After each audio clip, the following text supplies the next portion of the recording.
इसका एक छोटा-सा चैप्टर है लीवर यानी कि उत्तोलक। तो उत्तोलक को चाहिए तो उत्तोलक एक प्रकार का मशीन है जो हमारे काम को क्या करता है तो आसान बना देता है, ठीक है। अच्छा किसी भी उत्तोलक की दक्षता कितना होता है तो 100% से कम होता है, ठीक है। एक आदर्श मशीन ही ऐसा है जिसका दक्षता 100% होता है, बाकी सबका दक्षता 100% से कम होता है, ठीक है। अच्छा उत्तोलक में 3 बिंदु का होना आवश्यक है। उत्तोलक में कितना बिंदु तो 3 बिंदु का होना आवश्यक है। कौन-सी? तो पहला फलक्रम, तो जहाँ पर पेचवा लगा रहता है उसको कौन-सी बोलते हैं फलक्रम बोलते हैं। जहाँ पर पेच लगा रहता है उसको क्या बोलते हैं तो फलक्रम बोलते हैं। फलक्रम को हिंदी में आलम बिंदु, आलम बिंदु, आलम बिंदु, ठीक है। फिर होता है लोड, लोड तो लोड को कोची बोलते हैं भार बिंदु। जहाँ पर वस्तु रखा रहता है वो कोची हो गया लोड यानी कि भार बिंदु, ठीक है। और जहाँ से हम लोग प्रयास करते हैं उसको बोलते हैं इंग्लिश में एफर्ट यानी कि प्रयास या फिर आयास बिंदु, प्रयास या फिर आयास बिंदु है ना यानी कि एफर्ट, ठीक है। तो ये 3 बिंदु का होना कोची है अति आवश्यक है लीवर में यानी कि उत्तोलक में, ठीक है। अच्छा उत्तोलक कौन सा सिद्धांत पर काम करता है तो चाहे तो बल आघूर्ण के सिद्धांत पर और आर्किमिडीज के सिद्धांत पर। उत्तोलक जो है बल आघूर्ण के सिद्धांत पर और आर्किमिडीज के सिद्धांत पर काम करता है, ठीक है। उत्तोलक कई प्रकार के होते हैं तो 3 प्रकार के होते हैं। प्रथम श्रेणी का उत्तोलक, द्वितीय श्रेणी का उत्तोलक और तृतीय श्रेणी का उत्तोलक।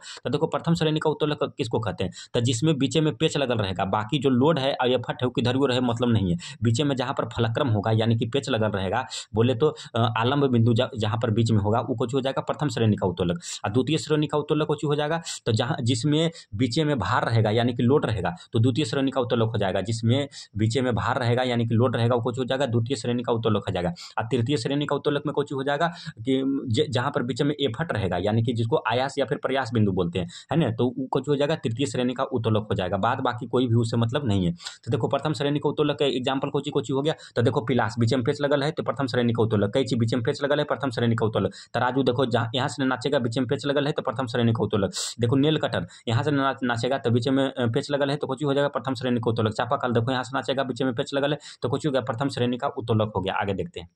उसी प्रकार देखो साइकिल का ब्रेक देखेंगे तो साइकिल का ब्रेक जहाँ पर मेन ऐसे हैंडल बार रहता है, ब्रेक मारते हैं यहाँ लेकिन नचता है वहाँ पर से है ना बीच में वहाँ पर से, तो साइकिल का ब्रेक कोची हो गया प्रथम श्रेणी का उत्तोलक। शीशा में देखो कोची हो गया प्रथम श्रेणी का उत्तोलक हो गया। बीच में देखो पेच नियन लगल रहता है। सरसी भी कोची हो गया बीच में पेच लगल है तो कुछ हो गया प्रथम श्रेणी का उत्तोलक। द्वितीय श्रेणी के उत्तोलक में कुछ होगा कि वस्तु बीच में रहेगा यानी कि लोड बीच में रहेगा। तो देखो सरौता मतलब कसलिया काटने वाला, कसलिया को बीच में रखते हैं तो कुछ हो गया द्वितीय श्रेणी वाला का मशीन हो गया। खैनी काटने वाला मशीन, खैनिया कहाँ रखते हैं बीच में रखते हैं तो बीच में वस्तु हो गया तो द्वितीय श्रेणी का उत्तोलक।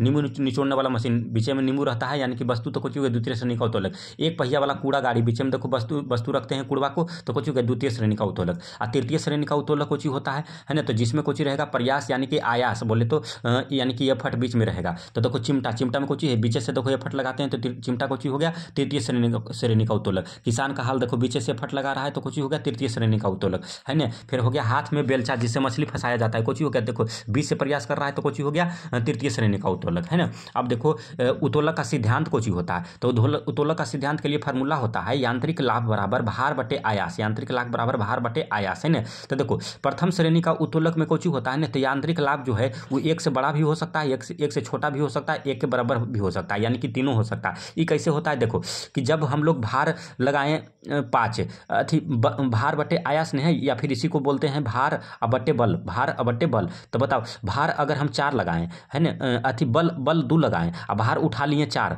तो बताओ कुछ हो गया 1 से ज़्यादा लाभ हुआ कि नहीं। यानी कि कम बल लगा के ज़्यादा वजन का सामान उठा पा रहे हैं तो लाभ कुछ हो गया 1 से ज़्यादा हो गया। और जितना बल लगाएंगे मान लिया जाए कि 2 न्यूटन बल लगाएं और 2 न्यूटन भार उठाए हैं तो बताओ कुछ हो जाएगा यांत्रिक लाभ जो होगा 1 से बराबर हो जाएगा। और 2 न्यूटन बल लगा के मान लीजिए कि 1 न्यूटन का अगर हम वस्तु उठाए हैं तो कुछ हो जाएगा यांत्रिक लाभ जो है 1 से कम हो जाएगा। तो यही चलते प्रथम श्रेणी का उत्तोलक में यांत्रिक लाभ जो है 1 से बड़ा भी हो सकता है, 1 से छोटा भी हो सकता है, 1 के बराबर तीनों हो सकता है। लेकिन अगर द्वितीय श्रेणी में बात करेंगे तो यांत्रिक लाभ हमेशा 1 से बड़ा होता है। जैसे द्वितीय श्रेणी का उत्तोलक में एग्जांपल कुछ था कूड़ा, तो कूड़ा बीच में रख लो और इसको हाथा से ढकेल के लेके जाओ तो जितना बल लगा रहे हैं और ढकेल के लेके जा रहे हैं उसको अगर मथवा पर रख लेंगे तो उतना नहीं ले जा पाएंगे। यानी कि इसमें यांत्रिक लाभ कुछ होता है तो 1 से ज़्यादा होता है, यानी कि कम बल लगा के ज़्यादा काम कर पाते हैं, ठीक है। उसी प्रकार अगर तृतीय श्रेणी के उत्तोलक की बात करेंगे तो यांत्रिक लाभ जो है इसमें 1 से छोटा होता है। कैसे तो इसका एग्जाम्पल तृतीय श्रेणी का उत्तोलक का चिमटा ले लो। तो चिमटावा से देखो कुछ करते हैं कि जिलेबी मान लिया जाए गर्म का कढ़ैया में निकाल ले तो इसे चिप के निकालते हैं, ज़्यादा बल लगाते हैं और उससे